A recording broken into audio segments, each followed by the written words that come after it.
Ito ang latest weather update. Alamin ang pinakasariwang ulat panahon ngayon dito sa Information TV Educational Channel. Sa kasalukuyan nga ay itong shear line. Ito yung salubungan ng malamig na hangin galing northeast at mainit na hangin galing silangan at ito ang nakakaapekto sa silangang bahagi ng Northern Luzon.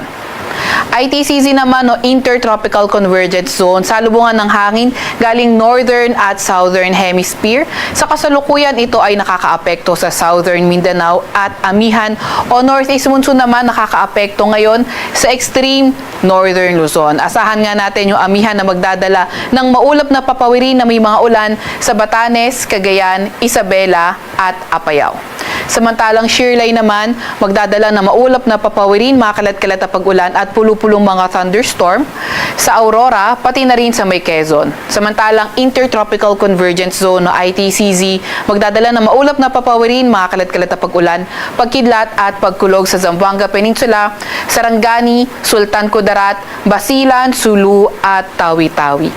Mas magandang panahon naman yung inaasahan natin sa nalalabing bahagi ng ating bansa, kung saan sa Ilocos Region at nalalabing bahagi ng Cagayan Valley at Cordillera Administrative Region, may mga tsansa ng may hinang pag-ulan at sa nalalabing bahagi ng bansa kabilang ng Metro Manila, may mga tsansa naman ng mga localized thunderstorm usually tuwing hapon at gabi.